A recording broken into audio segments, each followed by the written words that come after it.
გასულ დღეებში კავკასიაში 2% მოვლენა მოხდა. 9 თებერვალს ამერიკის შეერთებული შტატების ვიცე-პრეზიდენტი პირველად ესტუმრა სომხეთს. ერევანში ეკონომიკური და სამხედრო თანამშრომლობის მემორანდუმების ხელმოწერის შემდეგ ჯეიდი ვენსი ბაქოსაც ეწვია, სადაც პრეზიდენტ ალიევთან ერთად სტრატეგიული პარტნიორობის ხელშეკრულება გააფორმა. მეორე უპრეცედენტო მოვლენა კი ის იყო, რომ პირველად მოხდა ისე, რომ ამერიკის პრეზიდენტი ან ვიცე-პრეზიდენტი კავკასიას თბილისში ვიზიტის გარეშე ესტუმრა. ერთ დროს რეგიონში შეერთებული შტატების მთავარი საყრდენი ქვეყანა. საქართველო ამჯერად რეგიონის ერთადერთი სახელმწიფოა, რომელსაც ვაშინგტონთან სტრატეგიული პარტნიორობა არ აქვს. სწორედ ამ საკითხზე ვისაუბრებთ რუკადა ტერიტორიას დღევანდელ რიგით მესამე ეპიზოდში ტრადიციული შემადგენლობით აკაზარქოა აღმასრულებელი რედაქტორი გიორგი ლოაძე, ჩვენი ანალიტიკოსი. სანამ უშუალოდ თემის განხილვაზე გადავალთ, გთხოვთ გამოიწეროთ ჩვენი YouTube არხი და ასევე იაქტიუროთ ჩვენ ანგარიშებზე სოციალურ ქსელებში. მადლობა ამისთვის. გიორგი, მოდი დავიწყოთ საუბარი აი ამ უპრეცედენტო ვიზიტზე.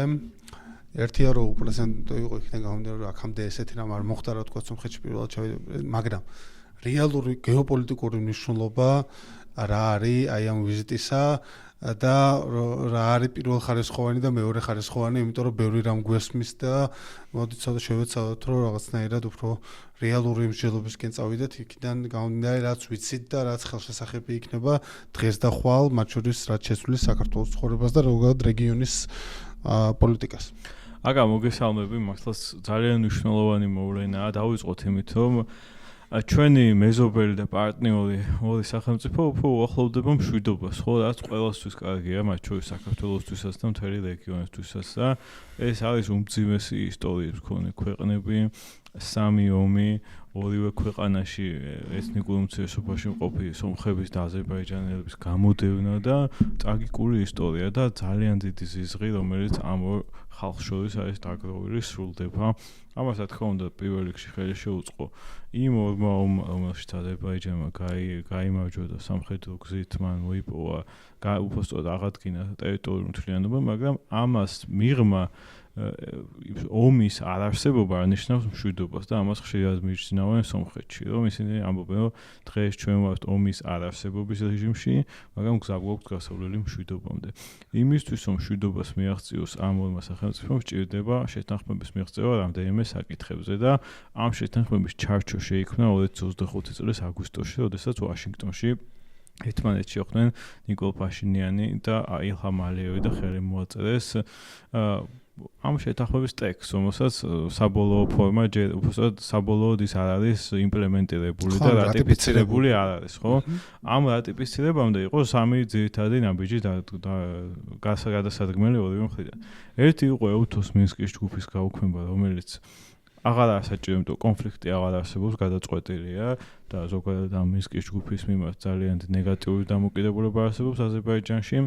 მეორე იყო და ყველაზე მნიშვნელოვანი საკითხი ჩემი აზრით იყო ამ ეგრეთ წოდებული ზანგეზურის დერეფნის საკითხი, რომელიც ნიშნავს, რომ ამ აზერბაიჯანს, რომელსაც აქვს თავისი ექსკლავი ნახიჩევანი, რომელიც ძირითადად ტერიტორიას მოწყვეტილია, ამასთან ტერიტორიული გზის გახსნა, ამისთვის შედგა საგარეო საქმეთა მინისტრის ამერიკის შეერთებულ შტატებში, როდესაც არად მირზოიანი შეხვდა მარკო რუბიოს და შეთანხმდნენ ამ გზის ამოქმედების მექანიზმზე, რომელსაც ეწოდება ტრამპის გზა მშვიდობისა და კეთილდღეობისთვის, ეგრეთ წოდებული TRIP, რომელშიც გაიწერა როგორ იმუშავებს ეს გზა, როგორ გაივლის იქ რკინიგზა, საავტომობილო გზა, ცოტა ხნის წინ გავიგეთ, რომ ევროკავშირს სურს გაიყვანოს ელექტროენერგიის სადენევი ხაზები, რომლითაც ელექტროენერგიის ექსპორტს შეძლებს აზერბაიჯანი თურქეთის გავლით ევროპაში და აქ რა იყო მთავარი პრობლემა, ხო, სომხეთს სურდა, რომ ეს გზა ისე გაიხსნა,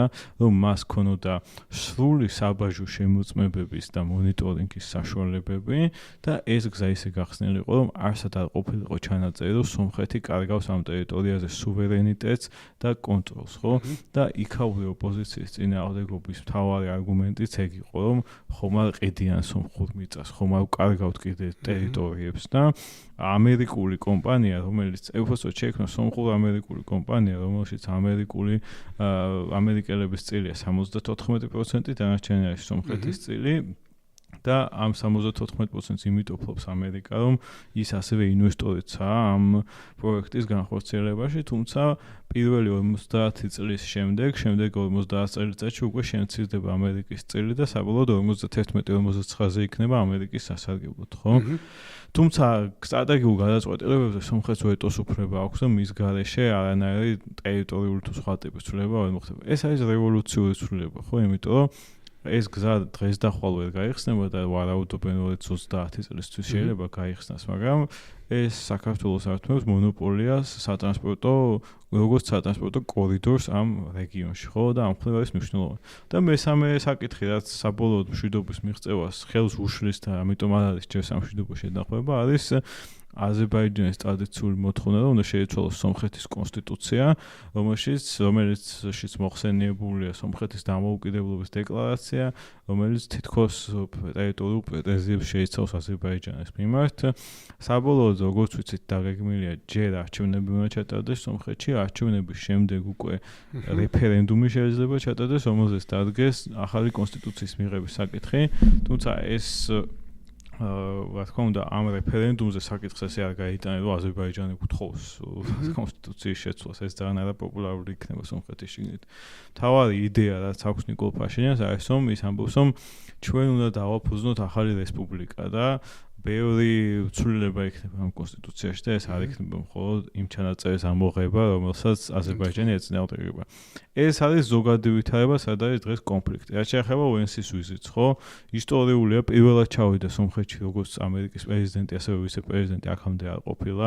ისტორიულია იმ თვალსაზრისით, რომ გაფორმდა შეთანხმებები ბირთვულ ენერგიაზე, NVIDIA-ს ჩიპების წარმოებაზე და მათი ექსპორტის უფლებაც მიანიჭა უკვე ამერიკის შეერთებულმა შტატებმა სომხეთს. ეს არის ყველაზე მაღალტექნოლოგიური და ძვირადღირებული ეკონომიკური პროდუქტი, რაც შეიძლება შეიქმნას თანამედროვე სამყაროში, რომელსაც სჭირდება ბევრი წყალი და ბევრი ელექტროენერგია, რის რესურსის როგორც ჩანს სომხეთს აქვს და გარკვეული სამხედრო თანამშრომლობის ნიშნები გაჩნდა და შეგახსენებთ, რომ ფორმალურად სომხეთი ODKB-ს წევრია ისევ და უცნაურია, მაგრამ ქვეყანაში რუსული ბაზა მოქმედებს, მაგრამ პირველი დრონები უკვე ჩავიდა ამერიკული სომხეთში და ანუ ეს არის ერთი რომ კონფლიქტის დასასრულისკენ დიდი ნაბიჯი, მეორე არის რომ ფაშინიანმა მიიღო ღია მხარდაჭერა წინა საარჩევნო. I think the question is really how do we get the peace deal into a good next phase? How do we keep the prime minister in a good place where he can start to focus on the future? I know he has an election coming up. I won't talk about that, but to the extent my endorsement means anything, he certainly has it, because this is a guy who can build the long-term partnership to make this kind of a thing stick.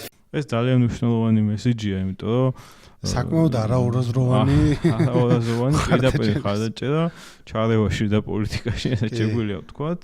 6 ივნისს არის სომხეთში საპარლამენტო არჩევნები, მესამე ვადით იყრის გენშ ნიკოლ ფაშინიანი და სერიოზული ამბავია ეს ძალიან. ეს იყო ძირით, ასევე შეგვიძლია ისიც ვთქვათ, რომ იყო მოლოდინი, რომ რამე შეიძლება მას ეთქვა აზერბაიჯანში დაპატიმრებულ სეპარატისტ ლიდერებს ყარაბაღის, რომლებსაც ზოგს 20 წლით პატიმრობა აქვს მისჯილი და ზოგს სამუდამო და ზოგჯერ საბოლოო განაჩენი არ გამოტანილა, მაგრამ ამერიკულ დიასპორაში სომხეთში და სომხურ დიასპორაში ამერიკაში და ასევე სხვა საერთაშორისო ორგანიზაციებიდან იყო მოწოდება ONC-ის მიმართ, რომ რამე გაეკეთებინა ამ მიმართულებით. ის როდესაც ბაქოში მიფრინავდა, თქვა, რომ მე შეხვედრაზე ალიევთან ამ საკითხს დავსვამ, თუმცა მე ეს საკითხი საჯაროდ არ წამოჭრილა და შეხვედრაზე რა მოხდა არ ვიცით. კი, ანუ თან ეს რაღაცა მე მგონი დაემთხვა ძალიან ცუდად აი მემორიალზე გულისხმობს მალეთის იმპერიაში სომეხთა გენოციდის მემორიალზე მისტუმრობას, რომ ეს თვითონ არ იყო სკანდალური იყო ამის შემდეგ გამოქვეყნებული პოსტი, სადაც ნახსენები იყო სიტყვა გენოციდი, რაც იდეაში აღიარებული აქვს ამერიკის შეერთებულ შტატებს ოფიციალურ დონეზე წინა ადმინისტრაციის პირობებში გენოციდად, თუმცა თქვათ აი ამ არტიკულირებას ზუსტად ამ სიტყვით ადმინისტრაციის მაღალჩინოსნები ერიდებიან ხოლმე, წარსულშიც იყო ამის ირგვლივ რაღაც სკანდალები, შემდეგ მას მოუწია ამ პოსტის წაშლა, ბოლოს თქვა რომ რაღაც მასპინძელი ქვეყნის თხოვნით მივიდა, საკმაოდ უხერხული სიტუაცია შეიქმნა და ბოლოს საქართველოს თქვათ რადიო თავისუფლებას ვენსის გუნდის წარმომადგენლებმა უთხრეს, რომ რაღაც შეცდომა იყო სტაფერის, რომელიც ამ დელეგაციაში არ შედიოდა და ამის შემდეგ ჩავიდა აზერბაიჯანში და აზერბაიჯანში ვნახეთ, რომ სტრატეგიული პარტნიორობის ხელშეკრულება გაფორმდა და ამგვარად საქართველოს აი 2 წლის წინ რომ ამაზე გვესაუბრა და ახლა ვინმეს რო ეთქვა რომ სამხრეთ კავკასიის 3 ქვეყნიდან 2 იქნებოდა ამერიკის შეერთებული შტატების სტრატეგიული პარტნიორი და 1 არ იქნებოდა და ეს 1 ვინც არ იქნებოდა ეს საქართველოს აღმოჩნდებოდა ეს მე ჩემს ძალიან რთული სავარაუდო იქნებოდა მაგრამ ვართ ამ სიტუაციაში საქართველოს ჩვენ ამ ეპიზოდის დასკვნით ნაწილში ვისაუბრეთ მაგრამ შეგვიძლია აზერბაიჯანზე ვთქვათ რომ აზერბაიჯანში გაფორმდა ასევე სამხედრო თანამშრომლობის მემორანდუმი და ორივე შემთხვევაშიც ჩვენ გვაქვს სიტუაცია რომ ეს არის პირველი ამერიკული შეიარაღება როგორც სომხეთის ასევე აზერბაიჯანის არმიის ისტორიაში. აზერბაიჯანზე საერთოდ აკრძალვა იყო 90-იანი წლებიდან, ამერიკას საერთოდ გამორიცხული იყო. კი, და ანუ ნახეთ რომ არ დაუკონკრეტებია, მაგრამ თქვა რომ რაღაც კატარღებს შეიძენს აზერბაიჯანი ამერიკის შეერთებული შტატებისგან სომხეთთან დაკავშირებით ჩვენ დრონები ახსენეთ და ეს არის რაღაც ესეთი შორეული როგორ თქვა მოქმედების დრონი შედარებით რომელიც უფრო დაკვირვებაზე და სათვალთვალო ფუნქცია აქვს მოქმედებს ვერტფრენის პრინციპით და სომხეთის რელიეფის გათვალისწინებით იდეალური არის სომხეთისთვის და პრაქტიკულად ეს არის პირველი შეიარაღება სომხეთის ისტორიაში, რაც ერთ შეხედვით პარადოქსულად შეიძლება მოჩნდეს იმ პირობებში, როცა ქვეყანა კვლავ აი ამ კოლექტიური უდკაბ-ს წევრი არის და ასევე სომხეთში მოქმედებს საკმაოდ მსხვილი ბაზა რუსეთის. კიდევ ერთ საკითხი რაც მე მინდოდა მეთქვა, შენ არჩევნები ახსენე და ბევრი არის საუბარი აი ამ იმაზე რომ ვთქვათ ჯერ აზერბაიჯანზე დავამატებ თუ შეიძლება, იმიტომ რომ ძალიან სერიოზული მოვლენაა ეს რეალურად ირანის კონტექსტშიც მინდა შევხედოთ, იმიტომ რომ რამდენადაც საჯარო განცხადებების დონეზე აზერბაიჯანი ძალიან ფრთხილი და ყოველთვის ზომიერია და გმობს ყველანაირ ესკალაციას ირანის მისამართით და მაღალი დონის შეხვედრები ხშირია ირანის პრეზიდენტსა და აზერბაიჯანის პრეზიდენტს შორის. ამდენიმე დღის წინ ირანის თავდაცვის მინისტრი ეწვია აზერბაიჯანს და იქაც ყველანაირი გარანტია მიიღო მან რომ აზერბაიჯანი არაფერში ჩართვას არ აპირებს თუ სამხედრო კამპანია დაიწყება. მეორეს მხრივ ვიცით რამდენად დაძაბული ამ ორი ქვეყნის ურთიერთობები, მათი ინტერესები, მოკავშირეები აბსოლუტურად განსხვავებულია. სხვათა შორის ვინსმა იხუმრა კიდეც პრესკონფერენციაზე რომ პრეზიდენტ ტრამპის გარდა ერთადერთი ადამიანი ილჰამ ალიევი, ვისაც თურქეთთანაც და ისრაელთანაც კარგი ურთიერთობა აქვს და ამას ახერხებსო და ეს ისრაელთან მაგრამ ამავდროულად აზერბაიჯანი ერთ-ერთი ქვეყანაა რომელიც რუსეთსაც ესაზღვრება და ირანსაც ესაზღვრება. სტრატეგიულად უმნიშვნელოვანესი ასევე მისი ბუნებრივი რესურსებიდან გამომდინარე საინტერესოა ევროპისთვის, ასევე ის შეიძლება იყოს ცენტრალური აზიიდან ბუნებრივი რესურსების გამტარი უკვე არის, მაგრამ კიდევ უფრო მასშტაბური გამტარი შეიძლება იყოს, როცა ეს სატრანსპორტო კორიდორები გაჩნდება სომხეთის ტერიტორიაზე. და სად მივდივარ ხო?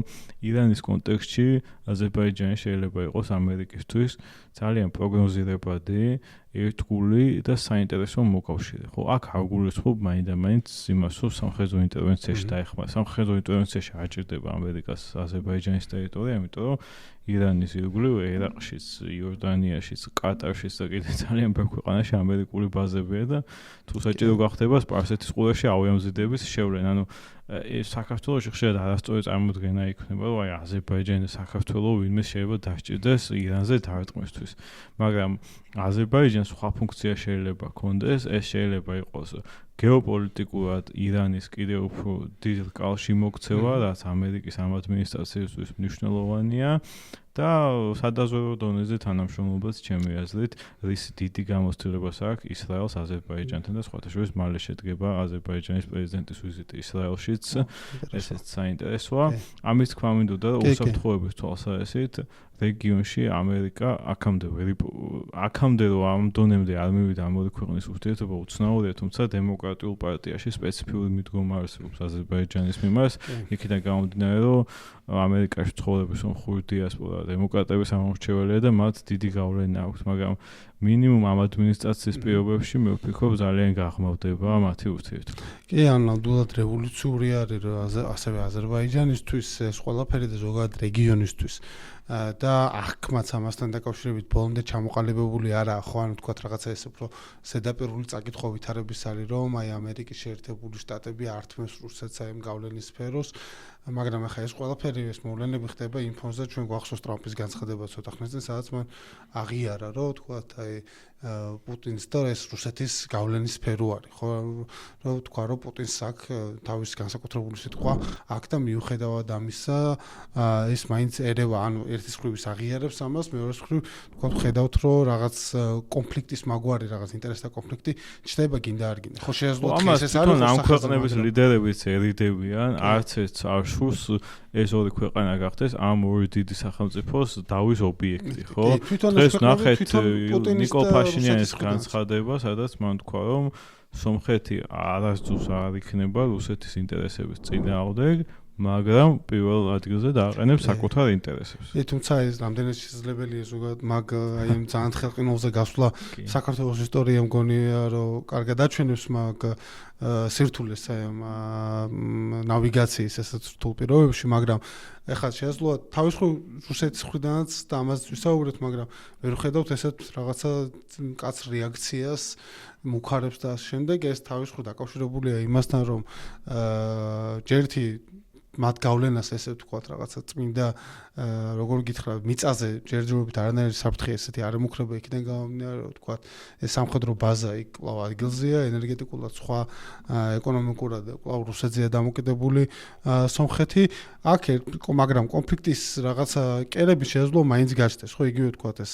ბირთვული შეთანხმება სომხეთს და ამერიკის შეერთებულ შტატებს შორის რომელიც ბოლომდე გაურკვეველია ვთქვათ როგორი მუშაობს იქ 9 მილიარდი დოლარი იქნა ახსენები რომელიც არ ვიცით ეს ინვესტიცია იქნება თუ ვთქვათ რაღაცა ექსპორტი იქნება ამერიკული რომელიც უნდა შეიძინოს სომხეთმა ბირთვული საწვავის სახით თუ სხვა მაგრამ ხედავთ რომ ვთქვათ იგივე სომხეთში ამ წამისთვის მოქმედებს ერთ-ერთი ატომური ელექტროსადგური, მეწამურის ატომური ელექტროსადგური, რომელიც მთელი მოპოვების 40%-ს უზრუნველყოფს და ეს ბირთვულ საწვავს თავისი საბჭოთა კავშირის დროს აიგო და იქიდან მოყოლებული იღებს სწორედ რუსეთისგან, ამ შემთხვევაში როსატომისგან ამ ელექტროსადგურის ექსპლუატაციის ვადა 2036 წელს იწურება და რაცაც გვაძლევს აი შეთანხმება რეალურად რაც გაფორმდა სომხეთსა და ამერიკას შორის რამდენიმე დღის წინ ეს არის ის რომ ამერიკულ კომპანიებს შეეძლებათ აი ამ ტენდერში მონაწილეობის მიღება სხვა შორის წინა კვირებში ვიზიტამდე რამდენიმე დღით ადრე გაიმართა როსატომის წარმომადგენლების შეხვედრა ალენ სიმონიანთან, პარლამენტის სპიკერთან და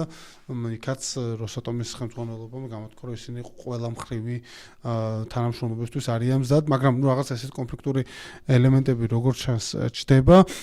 მოდი ვისაუბროთ ახლა თქვათ აი ამ საზღვრის ამბავზე რომელიც მიიჩნევა ცენტრალურ ნაწილად ჩვენ ახსენეთ რომ კონსტიტუციის შესვლას მოითხოვს აზერბაიჯანი სომხეთისგან რომელიც ამოიღო თქვათ ეს რაღაც ყარაბაღზე რაღაცა პრეტენზიის შემცველი რაღაც ფრაზები და მეორეს მხრივ თქვათ იმისთვის რომ აი ეს რასაც ჩვენ საუბრობთ იქნება ეს ტრიპი თუ თქვათ რაღაცა რეგიონული გარდაქმნა და მშვიდობა და ახალი რაღაცა ახალი რეალობის დადგომა დაკავშირებულია იმასთან გაიხსნება თუ არა სომხეთ-თურქეთის საზღვარი რომელიც ჩაკეტილია 1993 წლიდან მე მგონი და რომელსაც ბლოკავს აზერბაიჯანი. ხო, აი ამაზე ვისაუბროთ, რა ხდება და რატო არის დაბლოკებული როდი შეიძლება 2009 წელს უკვე სერიოზული მოლაპარაკებები მიდიოდა მაშინ, გვახსოვს ეს საფეხბურთო დიპლომატიის პერიოდი, როდესაც თურქეთის პრეზიდენტი ჩავიდა ერევანში, პრეზიდენტი იყო კი გიული ჩავიდა ასევე აზერბაიჯანის უკაცრავად სომხეთის პრეზიდენტის ჩასული იყო თურქეთში, სადაც საფეხბურთო მატჩებს დაესწნენ და მაშინაც თითქმის მიღწეული იყო შეთანხმება, რომ არა აზერბაიჯანის პოზიცია, რომ ანუ აზერბაიჯანს ეს საკითხი ჭირდება ბერკეტად, რომ სანამ ის ყველა თავის მიზანს არ მიაღწევს, სანამ საბოლოო შეთანხმება არ გაფორმდება იმ პირობებით, რომელიც მას სურს, თურქეთთან საკითხი უნდა იყოს ღიად დარჩენილი და ეს მხოლოდ აზერბაიჯანთან სამშვიდობო შეთანხმების გაფორმებას უნდა მოჰყვეს მერე და შეიძლება ეს მანამდე მოხდეს, თორემ ჩვენ ვიცით რომ უკვე ძალიან დიდი ხანია მაღალი დონის შეხვედრები მიმდინარეობს თურქეთისა და სომხეთის ხელისუფლებებს შორის ჩვენ ნახეთ რამდენიმეჯერ შეხვდა ერდოღანს ნიკოლ ფაშინიანი, მათ შორის ერდოღანის ინაუგურაციასაც ესწრებოდა რამდენიმე წლის წინ და უკვე რამდენიმე კვირის წინ გავრცელდა ინფორმაცია, რომ ის სასაზღვრო გამშვები პუნქტი, რომელიც დაკეტილია 92 თუ 93 წლიდან თურქეთისა და სომხეთის საზღვარზე, იქ დაწყებულია სარეაბილიტაციო სამუშაოები და არის ესეთი ცნობები, რომელიც არ ვიცი გამოსულა თუ არა, რომ შესაძლოა შეთანხმების გაფორმებამდეც კი გაიხსნას ეს სასაზღვრო პუნქტი, რაც მნიშვნელოვანი ეკონომიკური ბუსტი იქნება დასავლეთ სომხეთის რეგიონებისთვის, რომელიც თურქეთს ესაზღვრება და კარგი იქნება ასევე თურქეთის მოსაზღვრე რეგიონებისთვისაც, ვაჭრობა, სატრანსპორტო მიმოსვლა დაიწყება. პირველ ეტაპზე იქ იგმება, რომ მესამე ქვეყნის მოქალაქეებისთვის გაიხსნას და მე შეიძლება უკვე ორივე ქვეყნის მოქალაქეებისთვის გაიხსნას ეს მიმოსვლა.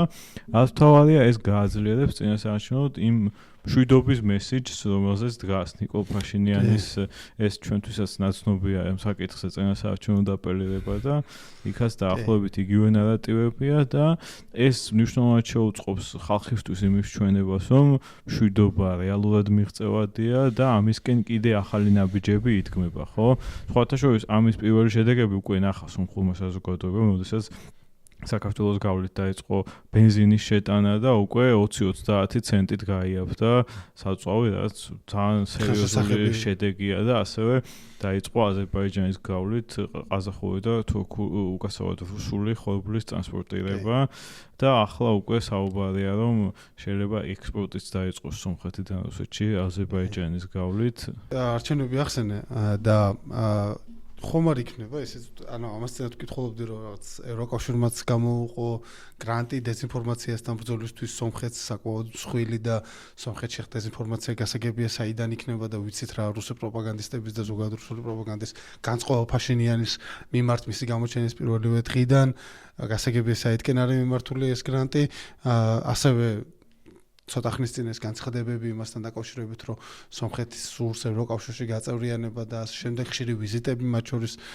ორმხრივი ხომ არ გამოდის ისე, რომ აი ეს ვიზიტის კონტექსტში თან, რომ ფაშინიანი ხდება პრაქტიკულად დასავლეთის ესეთი ერთიანი უპირობო კანდიდატი და ზოგადად სამარჩევნებისგან რა მოლოდინი გაქვს, რა შეიძლება მოხდეს და როგორ შეიძლება გავითაროს. ნუ ჯერ დეзинფორმაციაზე ვიტყვი, აი რამდენიმე დღის წინ მქონდა მაგის მაგალითი, როცა ერთ-ერთ თურქულ საიტზე გავრცელდა ინფორმაცია, რომ თითქოს პრაიდი ტარდებოდა ერევანში და ფაშინიანმა ამის ნებართვა გასცა. მე ქართულმა პროპაგანდისტებმაც გააზიარეს, მე რამდენიმე საათში უარყო ეს, რა თქმა უნდა, სომხეთის მთავრობამ, თუმცა ეგ ერთი ცხადი მაგალითია, რაც შეეხება რა ხდება არჩევნებზე, ხო? რეალურად ეს არ არის ყველაზე რთული არჩევნები ფაშინიანისთვის. ყველაზე რთული არჩევნები იყო ყარაბაღის მეორე ომის მერე. რომელიც სხვა შორის ჩვენ გავაშუქეთ და პირველი არჩევნები იყო, რომელიც გავაშუქეთ რეალპოლიტიკის ისტორიაში და თან გავაშუქეთ სომხეთიდან მაშინ მახსოვს და ცოტა დაუჯერებელია რომ ამდენი დრო გავიდა. მაგრამ ბოდიში ჩაჭრეს. და ეს იყო არჩევნები, სადაც ბევრი ელოდა მის დამარცხებას, იმიტომ რომ იყო ძალიან მძიმე წამოვა ეს მოსახლეობისთვის, თან აქამდე რა თქმა უნდა ეს გამარჯვებულის მენტალიტეტი, უძლეველობის მითი და ის განცდა ჩვენ აროგანტულობა ცოტა ალბათ ისრაელი ვართ და ყველაზე კარგად შეიარაღებული ძლიერი მოკავშირე გვყავს და უცებ ეს ცნობიერება ჩამოიშალა უბრალოდ კოლექტიური, რომ რაღაც ისე არ არის, როგორც 30 წელი გვეგონა, ხო?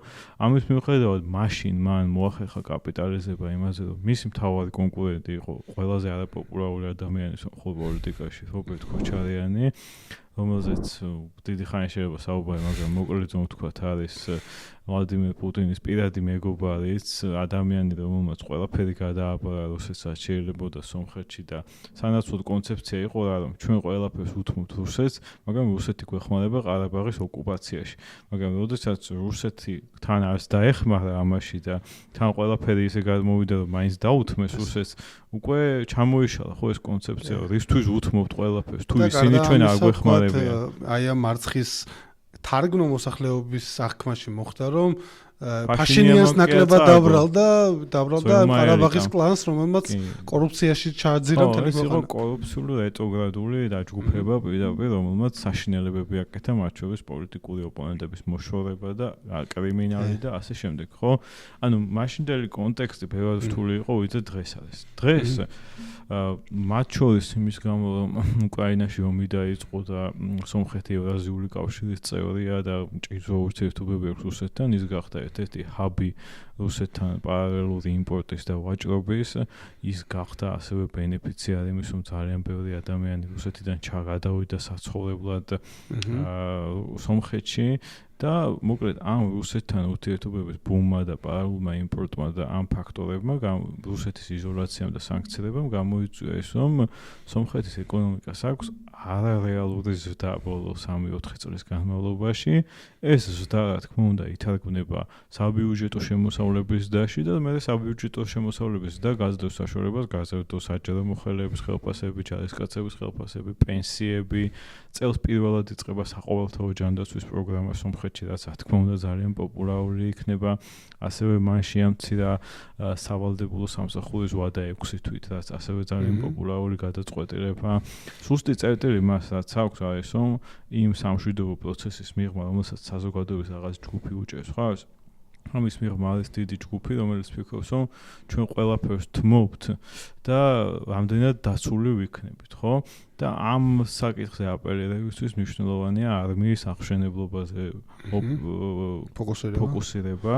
სომხეთი ბევრს ხარჯავს საკმაოდ თავდაცვაზე, საქართველოზე 3-ჯერ მეც ხარჯავს, ყოველ შემთხვევაში აზერბაიჯანი ბევრად მეც ხარჯავს, მაგრამ ნახეთ ჩვენ ინდოეთში შესყიდული სხვადასხვა ტიპის საარტილერიო დანადგარები და ტექნიკა და სხვა ინდოეთმა აღიარა გენოციდი, ხო? მე მგონი სომხთა გენოციდი ცოტა ხნის წინ. მე მგონი პირველი გენოციდი იყო, რომელიც ინდოეთმა საერთოდ აღიარა.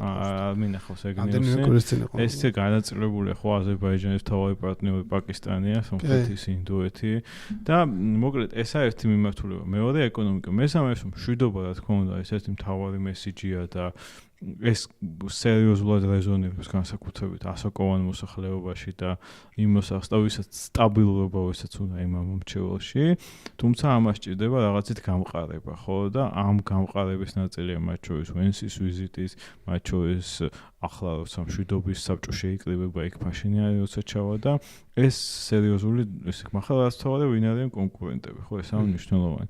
თავარი კონკურენტი არ ვიცით ჯერ რობერტ ქოჩარიანი იქნება თუ არა, იმიტომ რომ მან თქვა რომ ჯერ არ გადაუწყვეტია პრემიერობის კანდიდატად დადგება თუ არა, მან თქვა რომ საზოგადოებრივ აზრს კვლევას ჩავატარებთ და ამის მიხედვით გადაუწყვეტთ. ეს არაფერს არ გვეუბნება, შეიძლება იყოს, შეიძლება არა. ნუ ქოჩარიანი, ანუ რა არის ფაშინიანის სტრატეგია, ხო? მას ყავს კონკურენტები, რომლებიც მისთვის პრობლემურები არიან, მაგალითად ყოფილი სახალხო დამცველი ტატოიანი, რომელიც პრორუსი არ არის და ამბანაკიდან არის, ხო? დააბრალო რომ რაღაც ძველი ელიტის წარმომადგენელია, ხო?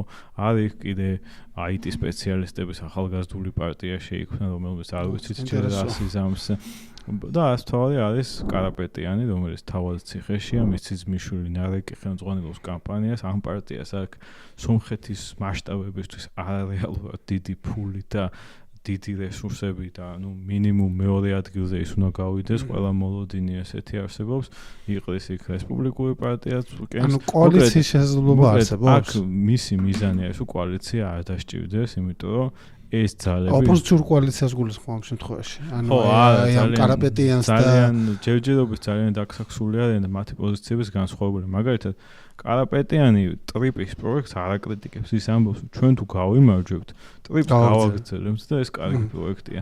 მაგრამ ქოჩარიანი კატეგორიულად ეწინააღმდეგება ის ამბობს, რომ ეს არის თურქულ-აზერბაიჯანული პროექტი ირანის წინააღმდეგ, რომელიც ამერიკელებმა თავს მოგვახვიეს და ის საერთოდ ამის სარგებელს უარყოფს. ანუ ბევრად რადიკალური რიტორიკა აქვს. ანუ დაახლოებით ისეთი სიტუაცია, როგორც 2021-ში იყო, იმიტომ რომ მაშინაც მახსოვს ადგილზე რომ ჩავედი და ხალხს ვესაუბრებოდი და მათ შორის ექსპერტებს იყო მოდენი, რომ დას უსვამდნენ ხას ექსპერტების დონეზე იყო, რომ ფაშინიანი სარგებლობდა უკიდურესად გახლეჩილი დაყოფილი ოპოზიციის უპირატესობით. ანუ ეს სურათი დაახლოებით შეაჩერებული. რაც არის მისი სტრატეგია, თავად არჩევს მის ოპონენტს, ვისაც უტყავს ყველაზე მეტად. ამით მასაც აძლიერებს რაღაც თვალსაჩინოდ, მაგრამ თავის პოზიციებს იძლიერებს, ხო? და არის სამი სხვადასხვა ჯგუფი, ვისი მხარდაჭერას სჭირდება.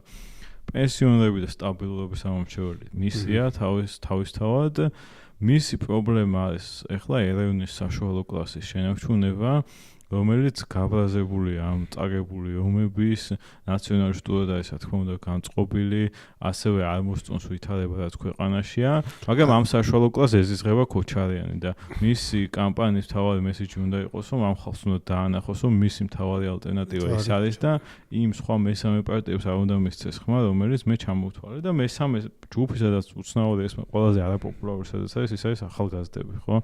რომლებიც რაღაცით ისრაელს გავს ყველაზე ნაციონალისტურად გაწყობილი პოპულაცია და დემოგრაფია არიან ახალგაზრდები, ასევე ამას შეიძლება რაღაც ეკონომიკური და ფასების პრობლემები და სხვა საერთოდ თან, მაგრამ როგორც წესი საქართველოში, სომხეთში და ესეთ ქვეყნებში ახალგაზრდები დიდად არ გამოირჩევიან მაღალი აქტივობით არჩევნებზე და ასევე მათი ხმა ნაკლებად ისმის.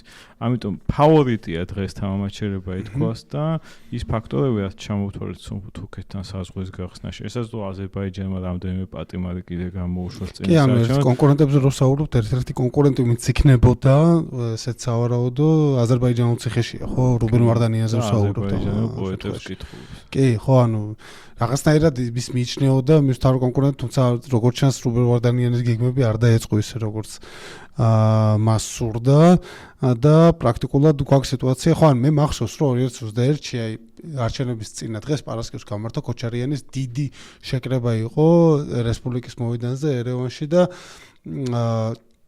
იმდენად მასშტაბური შეკრება იყო წინა დღეებში ვესწრებთ აი ამ წარუკიანის პარტიის შეკრებაზეც ვიყავით შემდეგ ფაშინიანის შეკრებაზე და ბოლო შეკრება არჩევნებამდე ქონდა ქოჩარიანს და საკმაოდ ბევრი ხალხი იყო მსული მეც გაკვირვებული ვიყავი და ირგვლივაც ხალხი გაკვირვებული იყო და შემდეგ უკვე მეორე დღეს და მესამე დღეს გაჩნდა ესეთი აზრი, როცა ვიქაურებთან ვსაუბრობდი, რომ აი იმდენი ხალხი მივიდა, რომ ქოჩარიანის საწინააღმდეგო ბანაკს შეეშინდა იმის, რომ ეს რეალურია, თქვათ, ქოჩარიანის დაბრუნება და ერევანში.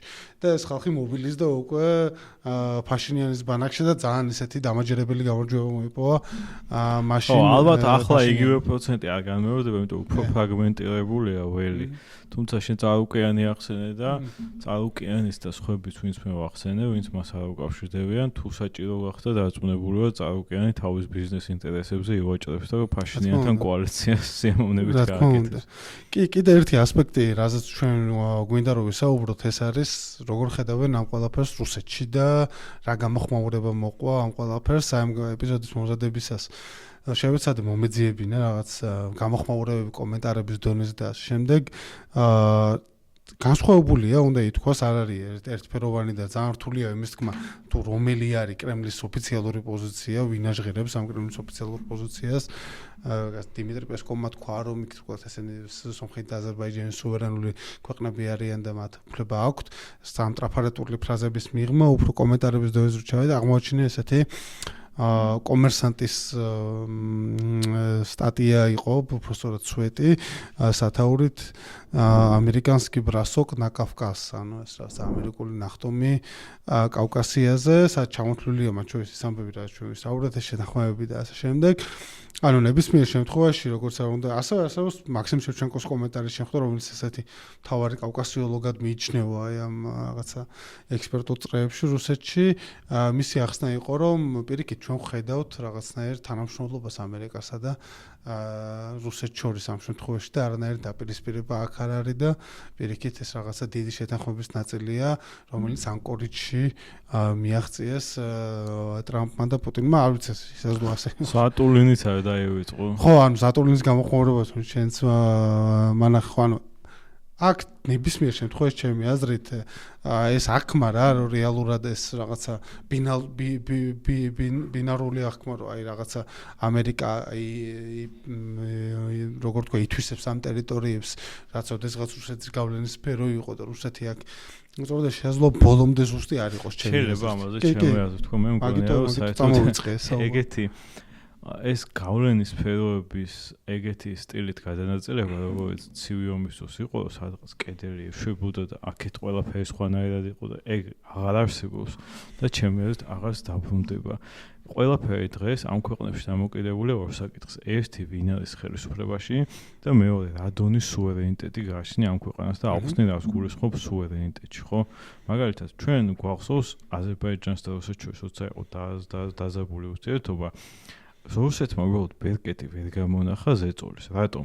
იმიტომ საბიუჯეტო შემოსავლებით არ არის დამოკიდებული რუსეთზე, მთელი მისი ექსპორტი დასავლეთისკენ არის ყველაზე დიდი სავაჭრო პარტნიორი აზერბაიჯანის საერთოდ არის იტალია, მეორე ის რომ რუსეთში მცხოვრები აზერბაიჯანელების გადმორიცხვებზე არა აზერბაიჯანი დამოკიდებული, მესამე აზერბაიჯანის სოფლის მეურნეობის პროდუქტების ემბარგოს კი არ დააწესეს, იმიტომ რომ მიხვდნენ რომ ამას აზრი არ ექნებოდა და ერთადერთი რაც მოიფიქრეს, დაასდევდნენ ამ ბაზრებში დასახლებულ საწყალ აზერბაიჯანელებს, რომელსაც არაფერი არ ჰქონდათ დაშავებული. ხო გულისხმობ რუსეთის ქალაქების ბაზრებში, როცა რეპრესიებს, ჩვეულებრივი სენოფობიური რეპრესიები მიდიოდა. რაც ქართველების წინააღმდეგ იყო 2005 წელს. ეს გვახსოვს ჩვენს, ხო?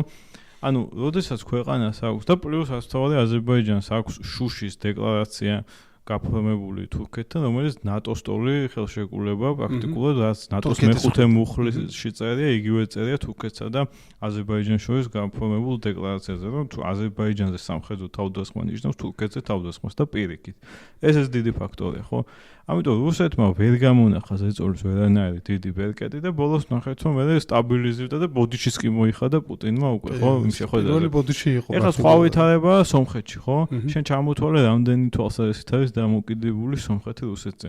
პირველ რიგში ეკონომიკა, ძალიან ძლიერი დიასპორა რუსეთში, რომელიც გავლენას ახდენს სომხეთზე, სამხედრო ბაზა, ატომური ელექტროსადგური, რკინიგზაც რუსეთისაა და ვნახეთ, ხო, რომ აზერბაიჯანთან უნდა რკინიგზის საკინიგზო მიმოსვლის აღდგენა და რკინიგზის აღდგენა ფაშინიანს და რუსეთის რკინიგზის კომპანიას თხოვს ამას, იმიტომ რომ რკინიგზა მათ არ ეკუთვნის, იმიტომ რომ კოჩარიანის პერიოდში ყველაფერი გაიყიდა, ხო? ამიტომ რა დონეზეც არის შენი სუვერენიტეტი და კონტროლი იმ სფეროებზე, რომელიც მე ჩამოვთვალე, იმ დონეზე აქვს გავლენა რუსეთს.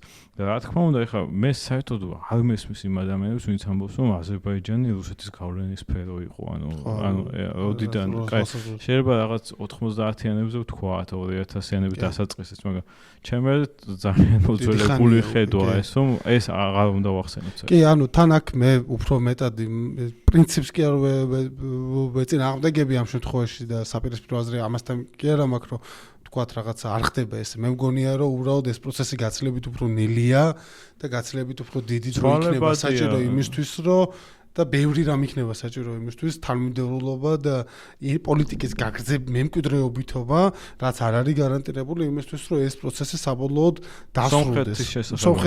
სომხეთის უგლივ ამბობ რუსეთის გავლენებზე.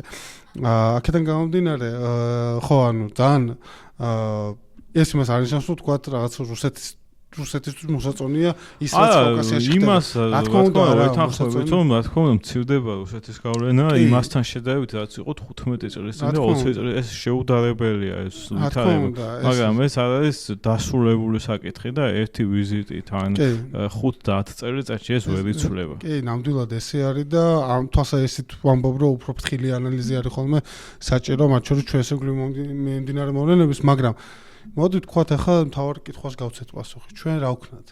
ანუ როგორ მოხდა ისე, რომ აი ამ უკიდურესად ამერიკის უკიდურესად ტრანზაქციული ადმინისტრაციის, მე ვიტყოდი რომ ყველაზე ტრანზაქციული ადმინისტრაციის ამ ქვეყნის ისტორიაში ისეთმა ტრანზაქციულმა ადამიანმა, როგორც არის ბიძინა ივანიშვილი, ვერ მონახა ვერანაირი კომუნიკაციის არხი პრაქტიკულად. ხო, ანუ თან საუბრობთ ვენსის აპარატზე, რომელიც აი ერთი შეხედვით ხო საუბრობთ აი სხვა ფრაქციებზე ტრამპის ირგვლივ, ხო, რომ ზოგი იზოლაციონისტია, ზოგი ტრადიციული რესპუბლიკელია, ზოგი პირიქით ექსპანსიონისტია. ნუ ვენსი არის იდეაში თუ ვინმეს დავასახელებდით, რომ მათ შეეძლოთ რაღაცნაირად საერთო ენის პოვნა ვინმესთან ამერიკული ადმინისტრაციის წევრებს შორის, ალბათ ვენსი იქნებოდა პირველი, ვისაც დავასახელებდით. მაგრამ ხედავთ, რომ ესეც ვერ ხდება.